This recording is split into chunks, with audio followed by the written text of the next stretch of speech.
Salam pemirsa, pada 26 Juni 2025, Washington DC, Presiden Amerika Serikat Donald Trump berdiri tegak di balik podium Gedung Putih. Wajahnya berseri, senyumnya lebar. Di hadapan sorotan kamera dunia, Trump mengumumkan, "Kami baru saja menandatangani perjanjian dengan Tiongkok." Mereka semua berlutut. Tepuk tangan membahana dari para pejabat dan jurnalis Amerika. Dalam hitungan menit, media besar Amerika berlomba memasang breaking news dengan tajuk kemenangan besar AS atas Tiongkok. Namun, suasana di Beijing 180 derajat berbeda. Tidak ada pengumuman resmi dari pemerintah. Tidak ada siaran pers di Xinhua News Agency. CCTV hanya menayangkan berita panen raya dan prestasi pelajar, seolah-olah dunia sedang dalam keadaan normal.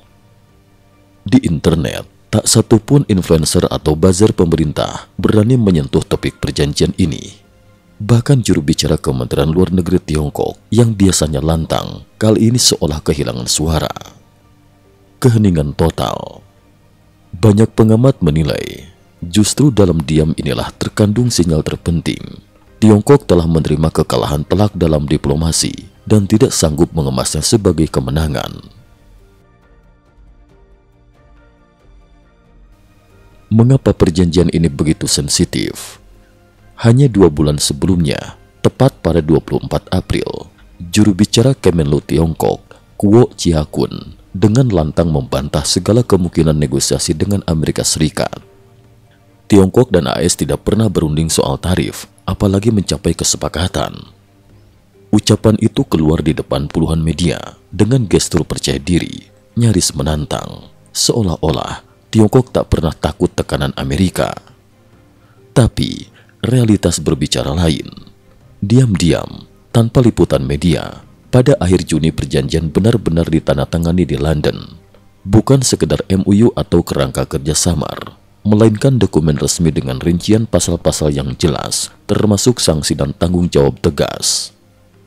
Keesokan harinya, Presiden Trump langsung menggelar konferensi pers, membanggakan keberhasilannya di hadapan dunia. Di sisi lain, Beijing benar-benar membisu. Jika perjanjian ini menguntungkan Tiongkok, atau sekadar win-win corporation, seperti jargon propaganda mereka, tentu pemerintah akan mengemasnya sebagai prestasi diplomatik. Faktanya, seluruh lini propaganda dipaksa diam 1000 bahasa. Mengapa? Karena pasal-pasal perjanjian ini adalah rangkaian kompromi dan penyerahan Tiongkok di hadapan tekanan Amerika.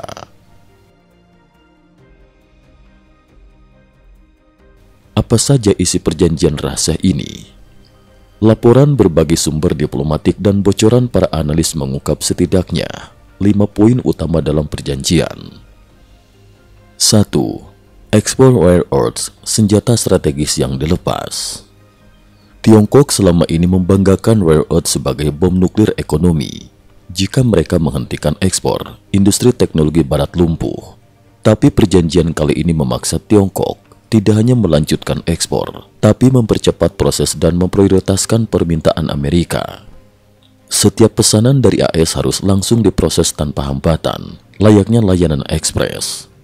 Singkatnya, rare earth, dulu alat gertak politik, kini berubah menjadi komoditas dagang biasa.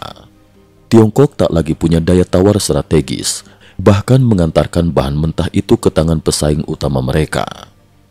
2. Pasokan magnet, membantu lawan bangun senjata.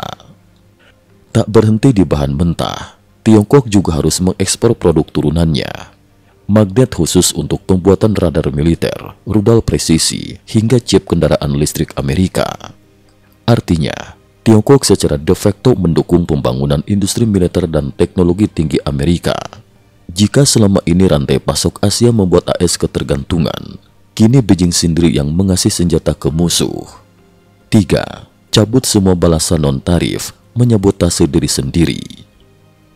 Setiap kali Amerika menaikkan tarif, Tiongkok biasanya membalas lewat hambatan non-tarif, memperlambat izin impor, menahan kargo di pelabuhan, hingga membatasi transfer teknologi. Perjanjian baru ini memaksa semua hambatan balasan dicabut tanpa sisa. Seluruh instrumen perang dagang dilucuti secara sepihak, bahkan dilakukan secara diam-diam tanpa pengumuman ke publik dalam negeri. 4. Larangan ekspor bahan kimia fentanyl, pengakuan dosa internasional. Fentanyl, narkoba sintetik yang membunuh puluhan ribu orang Amerika setiap tahun, selama ini dianggap dipasok dari Tiongkok. Di bawah tekanan AS, Beijing akhirnya mengakui peran sebagai sumber bahan kimia utama dan menandatangani larangan ekspor dua bahan baku penting. Selama bertahun-tahun Tiongkok menyangkal tudingan ini. Sekarang, untuk pertama kalinya, mereka tunduk pada aturan Amerika, bukan sekadar pengakuan teknis, melainkan pengakuan kesalahan politik. 5. Visa mahasiswa menyelinap lewat lubang tikus. Sejak 2020, AS mencabut ribuan visa mahasiswa dan peneliti Tiongkok dengan alasan keamanan nasional, terutama di bidang AI dan teknologi tinggi. Beijing selalu mengutuk kebijakan ini sebagai diskriminasi. Namun dalam perjanjian terbaru, Amerika bersedia melonggarkan seleksi dan mengizinkan mahasiswa Tiongkok kembali kuliah di AS, tentu saja dengan syarat ketat dan pengecualian di bidang sensitif. Secara politik, ini diakui sebagai kebutuhan Tiongkok karena elit mereka masih sangat mengandalkan pendidikan barat untuk anak-anaknya. Untuk lubang kecil ini pun, pemerintah rela merangkak dan menerima tanpa perlawanan. Mengapa Tiongkok mau menyerah? Para pengamat menyoroti bahwa kelima poin di atas sebelumnya disebut garis merah oleh propaganda partai. Kini semua dikorbankan. Apa sebabnya? Ada 5 krisis utama yang menekan Xi Jinping hingga harus tanda tangan. 1. Arus modal asing kabur dan krisis yuan. Sepanjang 2025, arus modal keluar dari Tiongkok pecah rekor. Apple, Tesla, pabrikan otomotif Eropa, dan hedge fund Hong Kong hengkang massal. Cadangan devisa terkuras demi menahan yuan yang terus melemah. Pemerintah panik. Pilihan, tunduk atau ekonomi kolaps. 2. Industri chip dan teknologi terancam runtuh. Embargo teknologi AS membuat industri chip Tiongkok lumpuh. Huawei tidak bisa produksi mandiri. Mesin litografi canggih gagal dibeli.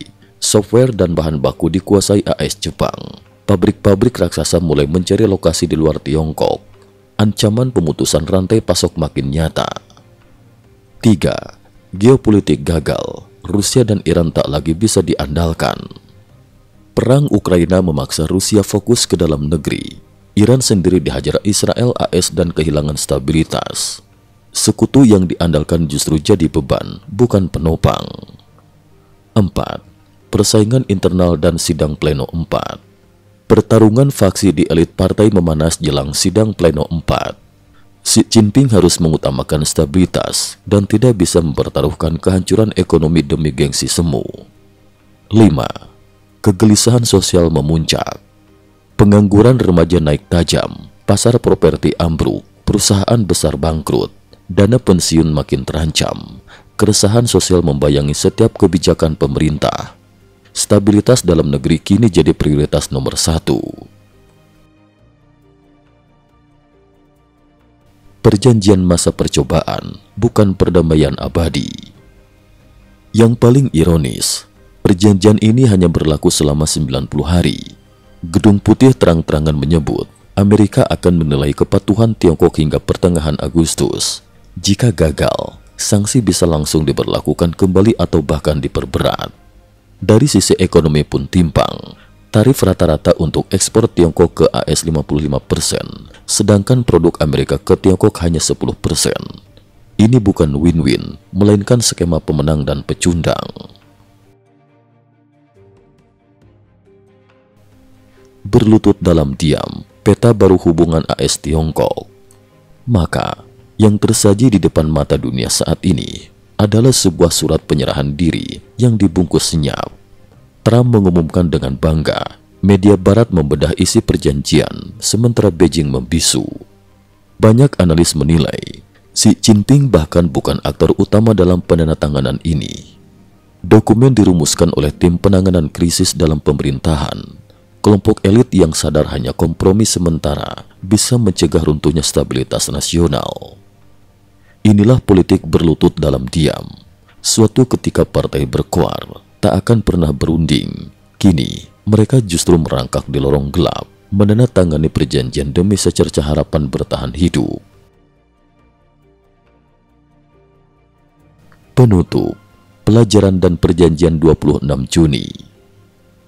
Perjanjian ini bukan kesepakatan bersejarah seperti jargon propaganda, melainkan dokumen darurat simbol krisis akut.